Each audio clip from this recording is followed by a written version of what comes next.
दोस्तों, आज हम आप सभी को बताने वाले हैं कि अल्लाह के प्यारे नबी हजरत मोहम्मद सल्लल्लाहु अलैहि वसल्लम भारत में कब और किस वजह से तशरीफ लाए थे और यहां आकर आपने क्या क्या फरमाया और क्या अमल किया, जिसे जानकर यकीनन आप सब हैरान रह जाएंगे। इसीलिए दोस्तों, आज का यह वीडियो आप सभी के लिए बेहद खास होने वाला है। आप हिंदू हों या मुसलमान, इस वीडियो को आखिर तक जरूर देखें। और सबसे पहले अल्लाह के प्यारे नबी हजरत मोहम्मद सल्लल्लाहु अलैहि वसल्लम की मोहब्बत में इस वीडियो को दिल से एक लाइक जरूर कर दें और कमेंट बॉक्स में माशा अल्लाह या सुभान अल्लाह लिखकर इसे शेयर भी करें ताकि यह पैगाम ज्यादा से ज्यादा लोगों तक पहुंच सके। तो चलिए दोस्तों, बिना देर किए शुरू करते हैं आज का यह खास वीडियो। दोस्तों, यह वाकया बादशाह शाहजहां के वक्त का है। एक मर्तबा शाहजहां ने रात के वक्त अपने ख्वाब में एक बहुत ही खूबसूरत मस्जिद देखी जो अर्शे मुअल्ला पर मौजूद थी। वो मस्जिद शाहजहां को इतनी ज्यादा पसंद आ गई कि सुबह उठते ही शाहजहां ने अपने दरबार में तमाम तरह के लोगों को इकट्ठा कर लिया और इसके बाद मजमे में यह बात रखी कि मैंने रात को ख्वाब में एक बहुत ही खूबसूरत मस्जिद देखी है। मुझे वैसी की वैसी मस्जिद यहां पर बनवानी है। आप लोग उस मस्जिद का नक्शा बनाकर मेरे पास में लाओ। अब यहां पर आप गौर करें कि ख्वाब बादशाह शाहजहां ने देखा है और उस मस्जिद का नक्शा लोगों को बनाना है। यह काम कितना ज्यादा मुश्किल होगा। फिर भी उस वक्त में एक से बढ़कर एक माहिरीन मौजूद थे, एक से बढ़कर एक इंजीनियर मौजूद थे। सब ने अपनी अपनी तरफ से नक्शा बनाना शुरू कर दिया और फिर अपना अपना नक्शा बनाकर शाहजहां को दिखाने लगे। मगर वह सब उस तरह का नक्शा नहीं बना पा रहे थे जिस तरह की मस्जिद शाहजहां ने अपने ख्वाब में देखी थी। यह देखकर उस वक्त के सारे इंजीनियर्स और सारे माहरीन हैरान और परेशान हो रहे थे। दोस्तों, उसी वक्त दिल्ली के चांदनी चौक में एक बाबा रहता था। एक अल्लाह वाले रहते थे जो बहुत ही ज्यादा मशहूर थे। उनका एक मुरीद था, वह भी उस वक्त का एक बहुत बड़ा इंजीनियर था। वह जब उस बाबा के पास गया तो वह बहुत परेशान नजर आ रहा था। जब बाबा ने अपने मुरीद को परेशान हाल में देखा तो बाबा ने अपने मुरीद से पूछा, ऐ मेरे चाहने वाले, आज तुझे यह क्या हो गया है? आज तू इतना दुखी और परेशान नजर क्यों आ रहा है? इस पर मुरीद कहने लगा कि बाबा जी, बादशाह शाहजहां ने अपने ख्वाब में एक मस्जिद देखी है जो अर्श मौला पर मौजूद है। अब वह उस मस्जिद को वैसी की वैसी यहां पर यानी कि दिल्ली में बनवाना चाहते हैं। इसके लिए शाहजहां ने हमें उस मस्जिद का नक्शा बनाने को कहा है, मगर हम में से कोई भी उस मस्जिद का वह नक्शा नहीं बना पा रहा है। इसलिए आज मैं इतना ज्यादा परेशान हाल हूं। यह सुनकर उस बाबा ने कहा, ए मेरे चाहने वाले, इस बात के लिए तुम इतना ज्यादा परेशान क्यों हो रहे हो? अब तुम फिक्र मत करो, उस मस्जिद का नक्शा मेरे पास में मौजूद है, तुम अंदर आओ। इसके बाद वह अल्लाह वाले अपने मुरीद को लेकर अंदर आ गए और अपने मुरीद के सर पर एक चादर को डाल दिया। अब जैसे ही उस बाबा ने अपने मुरीद के सर पर चादर डाली तो वह मुरीद फौरन ही उस जगह पर पहुंच गया जहां पर वह मस्जिद मौजूद थी। यानी कि जिस जगह को शाहजहां ने अपने ख्वाब में देखा था, उस मस्जिद के सामने वह मुरीद जाकर खड़ा हो गया। इसके बाद उस मुरीद ने जल्दी जल्दी उस मस्जिद का नक्शा बनाना शुरू कर दिया। दोस्तों, फिर जैसे ही मुरीद ने मस्जिद का पूरा नक्शा बना लिया तो फिर फौरन ही बाबा ने मुरीद के सर से उस चादर को हटा दिया। चादर को हटाते ही मुरीद ने देखा कि वह तो बाबा के पास में खड़ा है।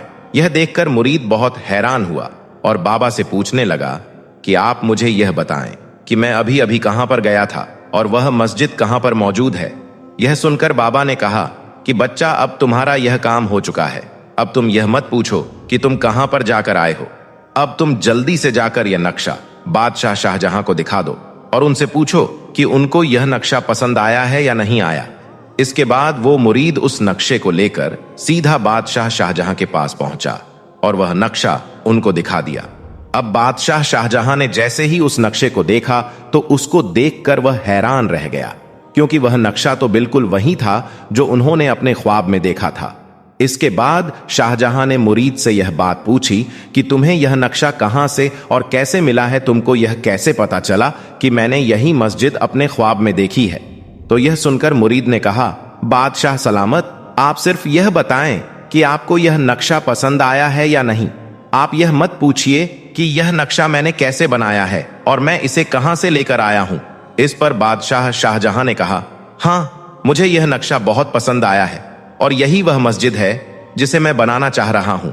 दोस्तों, इसके बाद बादशाह शाहजहां ने उस मस्जिद को बनाने का ऐलान कर दिया, मगर साथ में ही इस बात का भी ऐलान कर दिया कि इस मस्जिद की बुनियाद सिर्फ वही शख्स रखेगा जिसने आज तक अपनी जिंदगी में कभी भी कोई नमाज ना छोड़ी हो और बालिग होने के बाद जिसकी आज तक एक भी तहज्जुद की नमाज ना छूटी हो, और यही नहीं, जिसने आज तक कभी भी किसी ना महरम की तरफ अपनी आंख उठाकर ना देखा हो। ऐसा ही परहेजगार शख्स इस मस्जिद की बुनियाद रखेगा। दोस्तों, जैसे ही लोगों ने बादशाह का यह ऐलान सुना तो हर तरफ इसी बात की चर्चा होने लगी और लोग सोचने लगे कि आखिर ऐसा परहेजगार शख्स कौन होगा। खैर, इसके बाद सब लोग मस्जिद बनाने की जगह पर इकट्ठा हो गए और ऐसे परहेजगार इंसान का सब लोग इंतजार करने लगे। इंतजार करते करते लोगों को शाम का वक्त हो गया, मगर अभी तक कोई भी ऐसा शख्स नहीं आया जो आकर यह कह दे कि यह सारी खूबियां मेरे अंदर मौजूद हैं। फिर जब अंधेरा होने लगा तो फिर आप खुद शाहजहां वहां पर आए और मस्जिद की बुनियाद रखने लगे।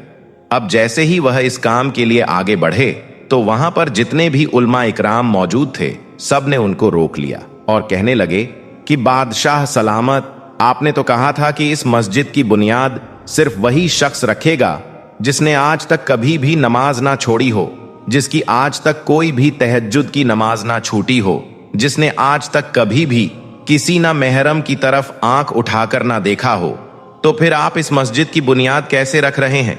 तो यह सुनकर बादशाह शाहजहां ने रोते हुए अल्फाजों में कहा, ऐ लोगों, मुझे उस रब की कसम है, मैं जब से बालिग हुआ हूं तब से मैंने आज तक एक भी कोई तहज्जुद की नमाज नहीं छोड़ी है और ना ही मेरी कोई आज तक कोई नमाज कज़ा हुई है और ना ही मैंने आज तक किसी ना महरम की तरफ आंख उठाकर देखा है।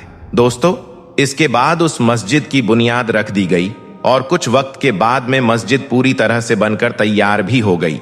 उस मस्जिद के अंदर भी एक हौज बनाया गया जिसमें लोग वजू करते थे।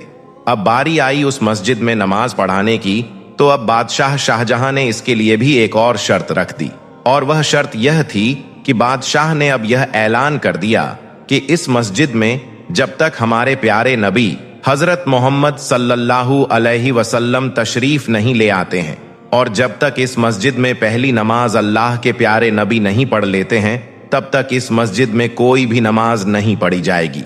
अब दोस्तों, यहां पर आप इस बात पर गौर करें कि उस वक्त अल्लाह के प्यारे नबी को गुजरे हुए, यानी कि पर्दा फरमाए हुए तकरीबन 1200 साल बीत चुके थे, मगर फिर भी बादशाह शाहजहां को कितना यकीन था कि हमारे प्यारे नबी इस मस्जिद में जरूर तशरीफ लाएंगे और नमाज पढ़ेंगे। इसीलिए तो वह इस बात को कह रहे हैं कि जब तक अल्लाह के प्यारे नबी हजरत मोहम्मद सल्लल्लाहु अलैहि वसल्लम इस मस्जिद में पहली नमाज नहीं पढ़ लेते हैं, तब तक इस मस्जिद में कोई भी नमाज नहीं पढ़ी जाएगी। खैर, इसके बाद काफी दिन गुजर गए और मस्जिद पूरी तरह से बनकर तैयार हो गई थी, मगर उसमें कोई भी नमाज नहीं हो रही थी। इस तरह से फिर काफी दिन गुजरने के बाद एक दिन बादशाह सो रहे थे कि बादशाह को एक ख्वाब आया जिसमें आपने देखा कि अल्लाह के प्यारे नबी हजरत मोहम्मद सल्लल्लाहु अलैहि वसल्लम मस्जिद में तशरीफ फरमाए हैं और आप मस्जिद में नमाज पढ़ रहे हैं।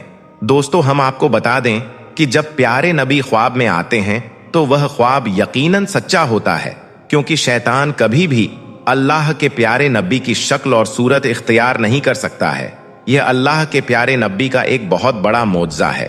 खैर, इसके बाद शाहजहां ने देखा कि अल्लाह के प्यारे नबी ने मस्जिद में नमाज पढ़ी है, तो आप फौरन ही उठ गए।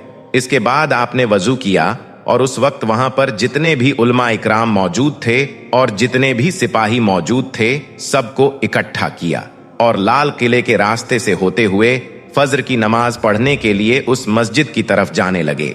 यह देखकर उलमा इकराम ने बादशाह से यह बात पूछी कि बादशाह सलामत, आपने तो कहा था कि जब तक इस मस्जिद में अल्लाह के प्यारे नबी नमाज नहीं पढ़ेंगे, तब तक इस मस्जिद में कोई भी नमाज नहीं पढ़ी जाएगी। तो फिर आप हमें बताएं कि आज कैसे नमाज पढ़ने के लिए जा रहे हैं? तो यह सुनकर शाहजहां ने कहा, ऐ लोगों, क्या आज आपको कोई खुशबू नहीं आ रही है? तो इस पर उलमा इकराम कहने लगे कि हाँ, हमें खुशबू तो आ रही है, मगर हमें इस बात की दलील चाहिए कि हमारे प्यारे नबी इस मस्जिद में तशरीफ लाए हैं। इस पर बादशाह ने कहा कि हाँ, मैंने अपने ख्वाब में देखा है कि अल्लाह के प्यारे नबी ने इस मस्जिद में नमाज पढ़ने से पहले आप मस्जिद में बने उस हौज की तरफ तशरीफ ले गए थे और वहां पर वजू बनाया था। ये सुनकर सारे लोग फौरन ही मस्जिद में बने हौज की तरफ गए तो सब ने देखा कि अभी भी उस हौज में पानी बह रहा था, यानी कि अभी भी उसमें पानी की हरकत जारी थी। तो दोस्तों, यह शान है हमारे प्यारे नबी हजरत मोहम्मद सल्लल्लाहु अलैहि वसल्लम की। फिर लोगों ने जब यह माजरा अपनी आंखों से देखा कि अल्लाह के प्यारे नबी इस हौज में वजू बनाकर गए हैं, तो यह देखकर वहां पर जितने भी लोग मौजूद थे सबके सब एक जबान में कहने लगे, सुभान अल्लाह, सुभान अल्लाह। अगर आपके मुंह से भी सुभान अल्लाह निकल रहा है तो आप कमेंट बॉक्स में अभी सुभान अल्लाह जरूर लिख दें।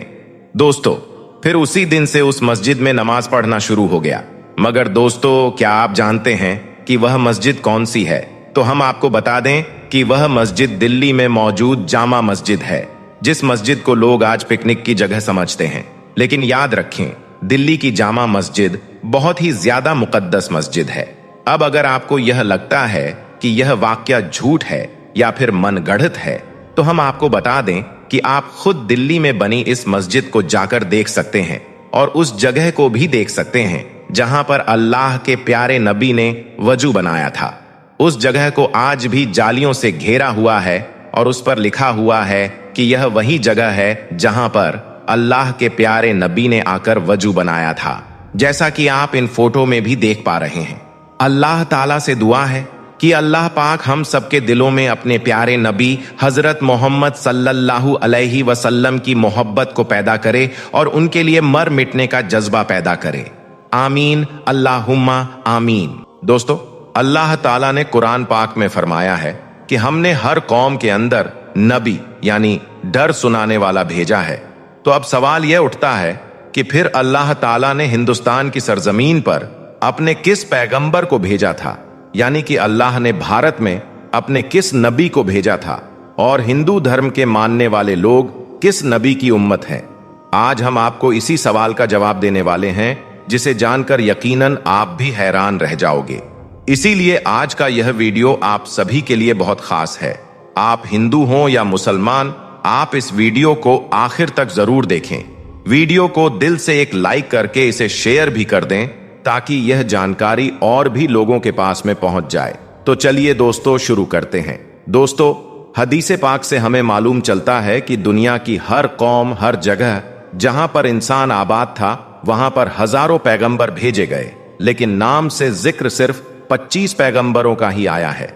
क्योंकि अगर इन सब के नाम, इनकी जिंदगी और इनके कामों के हालात बयान हो जाते तो फिर कुरान पाक इबरत की किताब के बजाय एक तारीखी किताब ज्यादा मालूम होती। शायद इसीलिए इनका जिक्र करना जरूरी नहीं था। मगर आज हिंदू धर्म के मानने वाले लोगों का दावा है कि उनका हिंदू धर्म मुसलमानों की तारीख से भी हजारों साल पुराना है और ना ही हिंदुस्तान की धरती पर कभी कोई नबी भेजा गया है। और इनके पास भी कुरान पाक की तरह कई किताबें मौजूद हैं जिनमें किसी भी पैगंबर का कोई जिक्र मौजूद नहीं है, ऐसा इन लोगों का कहना है। जबकि यह बात सरासर झूठ और गलत है, क्योंकि कुरान पाक में अल्लाह ताला फरमाता है, ए मोहम्मद, हमने आपको तमाम जहानों के लिए यानी कि कयामत तक के इंसानों के लिए हिदायत बनाकर भेजा है। इसका मतलब यह है कि इसमें हिंदुस्तान की सरजमीन भी शामिल है। तो फिर आखिर हिंदू धर्म के मानने वाले लोग इसका इनकार क्यों करते हैं? और अगर हिंदुस्तान की सरजमीन पर कोई नबी वाकई में नहीं भेजा गया तो फिर यहां कौम आबाद कैसे हुई?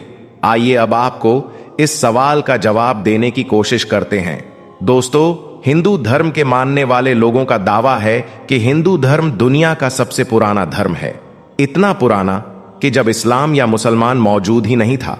और इनकी यह बात सही भी है, क्योंकि कुफ्र और शिर्क की शुरुआत तो उसी दिन से हो गई थी जिस दिन हजरत आदम अलैहिस्सलाम के बेटे यानी हाबील ने काबील का कत्ल किया था और फिर अलग होकर कुफ्र और शिर्क में मुब्तला हो गया था। और तारीख इस बात की गवाह भी है कि हजरत इब्राहिम अलैहिस्सलाम की कौम भी बुत परस्त थी। और यही नहीं, अल्लाह के प्यारे नबी हजरत मोहम्मद सल्लल्लाहु अलैहि वसल्लम के ऐलाने नबुव्वत से पहले खाना काबा के अंदर भी 360 बुत मौजूद थे, जिन्हें फिर मक्का फतह के बाद तोड़ दिया गया था। तो अब इससे यह बात मालूम होती है कि बुत परस्ती तो दुनिया के पहले इंसान यानी हजरत आदम अलैहिस्सलाम की नाफरमान औलाद से शुरू हो गई थी और आज तक मौजूद है, मगर इसका ताल्लुक किसी धर्म या मजहब से नहीं है, बल्कि गुमराही से है, और जो कि शैतान करवाता है। अब जहां तक हिंदुस्तान की धरती की बात है, तो यहां पर भी इन लोगों की हिदायत के लिए यकीनन कई पैगंबर भेजे गए, जिनकी कुछ तालीमात का जिक्र दिया गया है, जिसमें बताया गया है कि खुदा का कोई शरीक नहीं है, वह एक है, उसकी कोई औलाद नहीं है, मगर फिर भी लोग उसकी कई मूर्तियां बनाकर उनकी पूजा करने लगे। और आज तक हिंदू धर्म के छोटे बड़े कुल मिलाकर 36 करोड़ देवी देवता माने जाते हैं, या यूं कहें कि अब तक 36 करोड़ बुत बनाए जा चुके हैं। दोस्तों, आज हिंदू स्कॉलर का यह दावा है कि हमारा हिंदू धर्म दुनिया का सबसे पुराना धर्म है, क्योंकि इस्लाम की शुरुआत तो आज से 1400 साल पहले अरब से हुई थी। इसीलिए इस्लाम का हिंदुस्तान की सर जमीन से कोई ताल्लुक नहीं है। मगर यह कम अक्ल लोग शायद इस बात को नहीं जानते कि इस दुनिया का पहला पैगंबर ही हिंदुस्तान की सर जमीन पर उतारा गया था। जी हां, पहला पैगंबर भारत की धरती पर ही उतारा गया था, और वह थे हजरत आदम अलैहिस्सलाम। मुसलमान लफ्ज का मतलब है अपनी ख्वाहिशों को रब के हवाले करने वाला और उसका हुक्म मानने वाला। लेकिन अब यहां पर हैरान करने वाली बात यह है कि आदम संस्कृत जबान का लफ्ज है, और आपको मालूम है कि संस्कृत भारत की जबान है, अरब की नहीं है। और संस्कृत में आदम का मतलब होता है पहला, शुरुआती या फिर असली। और हम आपको बता दें कि हजरत आदम अलैहिस्सलाम को कदीम संस्कृत की किताबों के अंदर मनु कहकर बुलाया गया है।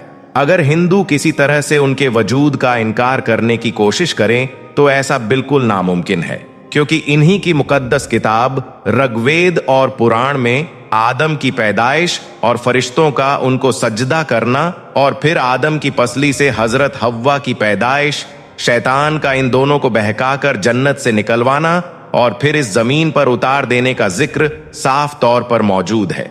और यहां पर एक खास बात यह भी है कि श्रीलंका की जमीन से हिंदुस्तान की सरजमीन को जोड़ने के लिए बना हुआ कुदरती पुल आज भी हजारों साल बाद पानी के दरमियान मौजूद है, जिसका बनना भी कोई इत्तेफाक नहीं है। अब दोस्तों, यहां पर सबसे अहम सवाल यह है कि हिंदुस्तान की सरजमीन पर जिस भी पैगंबर को भेजा गया, उसके बारे में हमें तारीख में क्या सबूत मिलते हैं।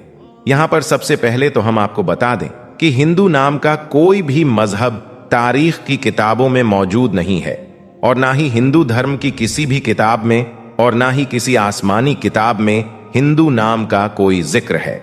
लेकिन हां, यह बात जरूर है कि कभी किसी जमाने में सिंधु नदी के करीब रहने वाले जो लोग थे, वह अपने इलाके के नाम की वजह से अपने नाम को बिगाड़कर हिंदू कहलाने लगे, जबकि असल में इनका यह मजहब संस्कृत जबान के अंदर हिंदू नाम से नहीं बल्कि सनातन धर्म के नाम से मौजूद है, जिसका अरबी में मतलब है रमज़ा पर कायम रहने वाला। इसका ऐसा ही मतलब कुरान पाक के अंदर भी मौजूद है। कुरान पाक में इस्लाम को हमेशा बाकी रहने वाला दीन कहा गया है। इसका मतलब यह है कि सनातन का मतलब भी मजहब इस्लाम से ही है। इसके अलावा इनके वेदों में हजरत नूह अलैहिस्सलाम का जिक्र भी साफ तौर पर किया गया है, जिसमें उन्हें नूहा कहा गया है, और वेदों में पैगंबरों को मनु कहा गया है, और हजरत नूह अलैहिस्सलाम को बड़े सैलाब वाला मनु कहकर बयान किया गया है, और इनकी कश्ती से लेकर सैलाब तक का पूरा वाकया तफसील के साथ बयान किया गया है। तो अब इससे यह बात साफ हो जाती है कि नूह लफ्ज संस्कृत के अंदर भी मौजूद है, जिसका मतलब है कश्ती वाला, जो कि अरबी जबान के अंदर भी है। तो अब इन सब बातों से एक बात आईने की तरह साफ हो जाती है कि हिंदुस्तान की सरजमीन और हजरत नूह अलैहिस्सलाम के दरमियान एक ताल्लुक मौजूद है, और तूफान के बाद जिन वेदों को नाफिज किया गया था, वह हजरत नूह अलैहिस्सलाम की तालीमात हिंदुस्तान की सरजमीन पर उनके बेटे की नस्ल से आगे फैली। लेकिन इसके बाद इस कौम ने गुमराह होकर बुत परस्ती करना शुरू कर दिया था। और तारीख के हवाले से यह भी पता चलता है कि नूह की कौम की तरह देवी देवताओं की पूजा करने का तरीका दुनिया में कहीं और मौजूद नहीं था। और कुरान पाक में नूह की कौम को साबिक कहा गया है, जो कि ईरान की सरजमीन को कहते हैं, जहां पर सिर्फ हजरत इब्राहिम अलैहिस्सलाम पैदा हुए थे, जिनकी कौम यही मुशरिक थी। उन्होंने नूह और उनके दरमियान आने वाले तमाम अंबिया किराम की तालीमात को भी बिगाड़ा। इसलिए फिर इन लोगों ने खुदा के साथ साथ फरिश्तों की मूर्तियां भी बनाकर उन्हें भी खुदा का दर्जा देना शुरू कर दिया था, बिल्कुल वैसे ही जैसे हर बड़े काम पर अल्लाह ने फरिश्तों को मुकर्रर किया है और वे हर बड़े काम पर अल्लाह की तरफ से पाबंद हैं। इसी तरह से इन लोगों ने भी तरह तरह की खुदा की मूर्तियां बना ली और यह लोग सितारों और आग की पूजा भी करते थे। इसलिए आज भी हिंदू धर्म के मानने वाले लोग सितारों के अंदर इतना ज्यादा यकीन रखते हैं और आग की भी पूजा करते हैं। लेकिन अब सवाल यह उठता है कि यह सब कुछ जानकर भी हिंदू धर्म के मानने वाले लोग इसका इनकार क्यों करते हैं? क्यों नहीं मानते हैं कि अल्लाह के वादे के मुताबिक उनकी कौम के अंदर भी अल्लाह के पैगंबर को उतारा गया है, उन्हें भी डर सुनाया गया है। इस बात को समझने के लिए आपको एक हदीस पाक के बारे में जानना होगा। हजरत अबू सैयद खुदरी रजी अल्लाह ताला अन्हु से रिवायत है कि अल्लाह के प्यारे नबी ने फरमाया कि क़यामत के दिन जब हजरत नूह अलैहिस्सलाम और उनकी कौम को बुलाया जाएगा और अल्लाह हजरत नूह अलैहिस्सलाम से यह सवाल करेंगे कि क्या आपने अपनी कौम तक मेरा पैगाम पहुंचा दिया था, तो इस पर हजरत नूह अलैहिस्सलाम फरमाएंगे, बेशक मेरे मालिक। इसके बाद नूह की कौम से पूछा जाएगा कि क्या नूह ने मेरा हुक्म तुम तक पहुंचा दिया था, तो यह सुनकर वह लोग इनकार कर देंगे और कहेंगे कि हमारे पास में कोई भी डर सुनाने वाला नहीं आया, हमें आपका कोई भी पैगाम नहीं मिला। फिर अल्लाह ताला हजरत नूह से फरमाएंगे, आपका गवाह कौन है? तो वह फरमाएंगे कि मेरा गवाह हजरत मोहम्मद सल्लल्लाहु अलैहि वसल्लम और उनकी उम्मत है। फिर तुम लोगों को पेश किया जाएगा और तुम लोग इस बात की गवाही दोगे कि हजरत नूह अलैहिस्सलाम ने आपका पैगाम पहुंचा दिया था। इसके बाद अल्लाह के प्यारे नबी सूरह अल बकरा की आयत 143 पढ़ेंगे। तो दोस्तों, इस हदीस पाक से यह मालूम चलता है कि हिंदू कौम भी अपने नबी हजरत नूह अलैहिस्सलाम की तालीमात इस्लामी है, जो कि बिगाड़ की वजह से अपनी असल शक्ल सूरत खो चुकी है। अब हम लोगों की यह जिम्मेदारी बनती है कि हम इन लोगों तक अल्लाह का पैगाम सही हालत में पहुंचाएं, क्योंकि हमारे प्यारे नबी को तमाम जहानों के लिए रहमत बनाकर भेजा गया है और अब कयामत तक किसी भी रसूल और पैगंबर को नहीं आना है